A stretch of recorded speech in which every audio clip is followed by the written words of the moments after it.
Welcome to Wading into Retirement. I'm Mike, Hi, and I'm Laura.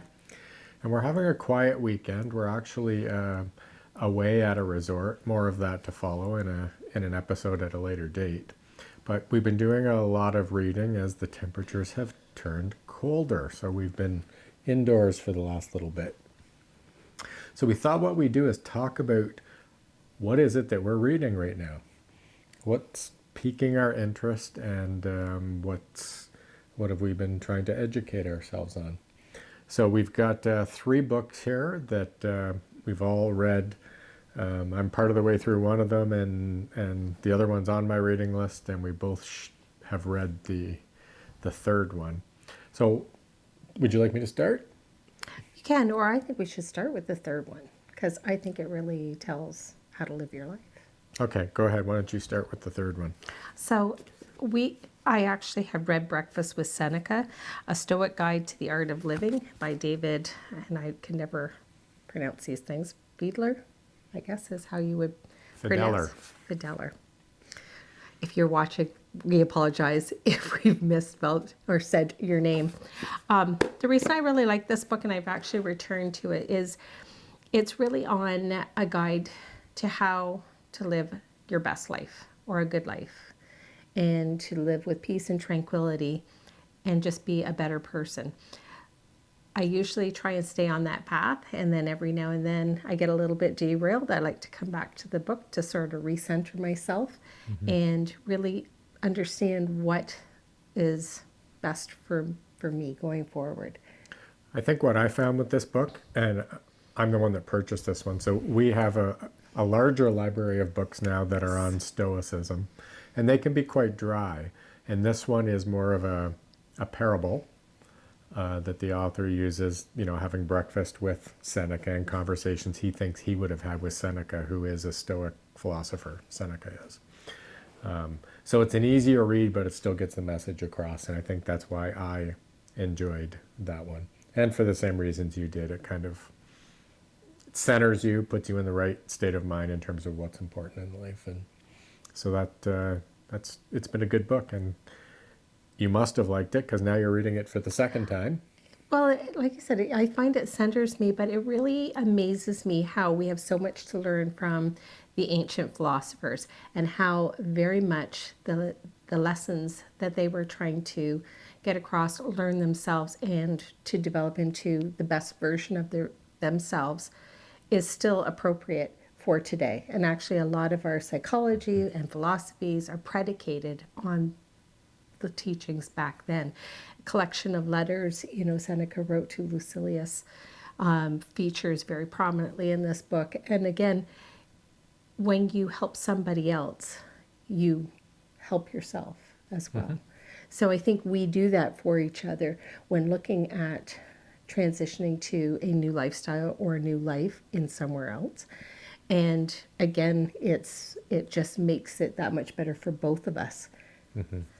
Which kind of leads me into the next book that I started reading again. All right, keep going. So On Mexico Time is a book by Tony Cohen.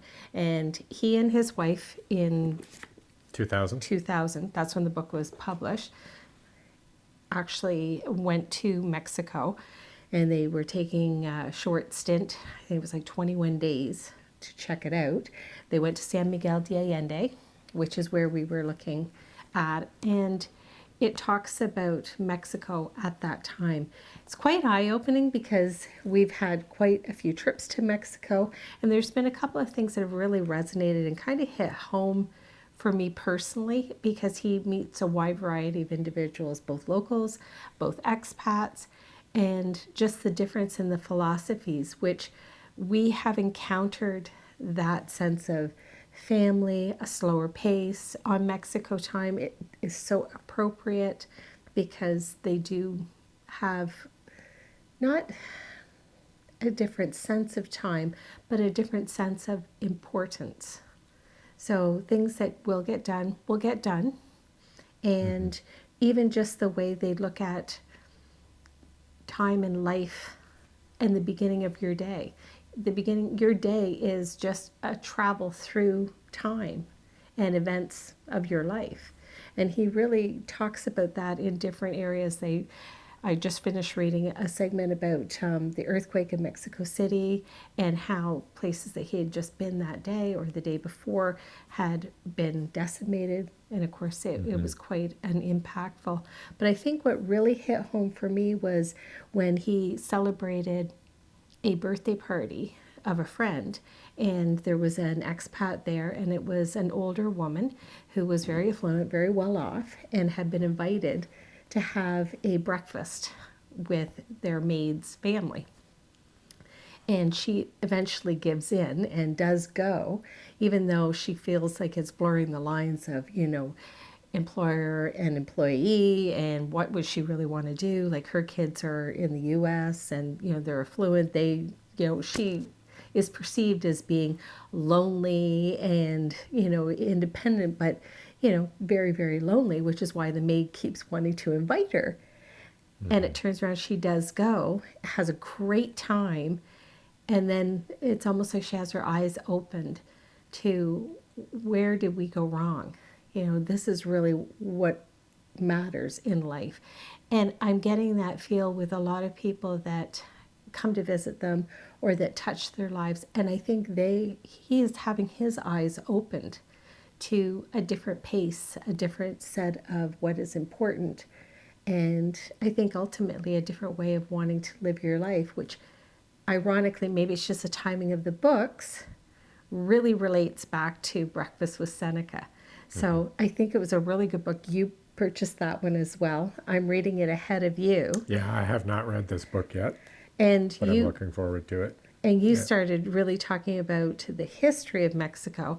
And this book touches on a lot of the historical and where the Mexican culture comes from, which now it's making me more excited to actually read the book that you're reading. Yeah. So yeah, I'm really looking forward to reading that. And again, this one's called On Mexican Time. Ah, there it is, On Mexican Time. So it looks like it's going to be a quicker read. It's not quite as long as the one that I'm about to talk about, which is called Fire and Blood, A History of Mexico by T.R. Fehrenbach. And there's what the cover looks like. And it is significant. It's an ambitious length. Yeah, I've been reading this for probably longer than a month, but I have 2 or 3 books going at the same time. And I've still got about 150 pages left in this one. But it starts right at the beginning of Mexican history. And with Cortez and the Spaniards coming to Mexico and the influence they had. And then it moves on to their independence. And I'm up to about 1850 right now in the book. And I've really been looking forward to, the 1900s on. Yes. That's, I think, of most interest to me. But I have learned a lot about it and the French influence and certainly the American influence as well. And the natives, the different native tribes that were in Mexico and how they've been pushed about, not dissimilar to the U.S. or the Canadian experience for the natives there. So yeah, it's been a very interesting read. A lot of names, a lot of political parties and ramifications. So that's been interesting. But they seem like they fumbled their way up to this point. It hasn't been a very well organized country, and a lot of infighting and hard to get their grounds. And the author's making some comparisons now to how the U.S. is really laying railroads and expanding and all of this progress.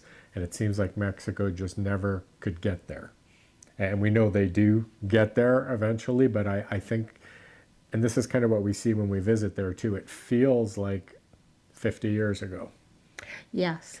And I think they're lagging from like a, I don't want to call it, it's not cultural development. It's more economy building is really what it is. And that's maybe why their peso has been undervalued, and there's cheap labor and all that kind of stuff. But there's been a lot of articles written recently that Mexico is going to be the next superpower. Like, because they have lagged, and now they are Going to over. catching up where some of the other countries, like, some of the powerhouses in Europe and that, they have achieved that, and they're actually on the downswing now. It's funny you should say that, though, because I take it, and I guess maybe it's the philosophy slant to it. In the book that I'm reading on Mexican time, he talks about, you know, working to live and living to work. Mexico in the 2000s, when he went, they had that philosophy of, you're really working to live. Yep. And one of the examples he gives, which I think kind of is counterintuitive to the direction like you're talking about, is one of the little cantinas had spicy tuna that really took off, and everybody loved it. They were selling out of it, and then his wife couldn't get it, and she said to the owner, like, "Where is it?" She said, "I've stopped selling it." And she's like, "Well, why would you have stopped selling it?" "Too many people complain when I run out. It's not worth the headache or the hassle," too popular. which is totally the antithesis of where you would see Capitalism. Yeah. And just that whole concept that, it's just really not worth dealing with the negativity and emotions. Yeah. So why go down that road? But that's one of the things that you hear when you're in Mexico, is that a lot of the U.S. and Canadian customs and having to have things right away, and the demanding nature of it, that's starting to move south of the border as we move south of the border and bring those cultures and traditions with them. And that's not always welcome there. So where I said I think they're 50 yards, thinking it's football Sunday, because they're 50 years behind economically and they're starting to grow in that way, doesn't necessarily mean that's a good thing, or that people view that as a good thing, because the simpler life that you just spoke of is going to go away with that progress, I think. And that's the fear and the balance that everybody tries to strike. But So, it'll be interesting, though, to see, because COVID has really changed things. And because we're at the resort, this feels almost like a step back in time, although we're in a brand new cottage. But you still get that feeling of, like Dirty Dancing with Baby at the resort. Like, I think our society seems to be wanting to get back to the simpler times. So maybe with us going, we won't try and change that. Or at least I hope we don't, because to me that is part of why it's such a draw. I have no idea where the Dirty Dancing came from. Have you been doing pottery when I haven't been around? Remember the movie Dirty No, Dancing? I know the movie. I know, but that's, it was done and set in a resort that was a quieter time, and they had dancing and, the salsa. You need to revisit that movie. That may be next weekend's. I'm too busy reading. Too busy reading Fire and Blood. So that's it for this week's episode. We thought we'd just share what we were reading and thinking about. And it may inspire you to share some of the things that you're reading that might be of interest. Maybe not Mexico related, could be anything. We're not, this is not just a Mexican YouTube channel at all. It's more about what we're doing and how we're getting there. So, and I did want to add that in the comments below, there is a link to buy me a coffee. So if you are interested in donating to buying us a copy to keep the YouTube channel going, that would be great as well. Feel free to click that link. And share the books. Like, I think you're right. We've heard about some pretty good books. You heard about On Mexican Time from somebody else. And it's always really nice to get a good read. And I kind of put off jumping into this, and I'm so glad now that you purchased it, because I think I'm enjoying it probably more than you will. Yeah. All right. Well, that's it for now, and we'll see you next episode. Bye for now. Thanks again.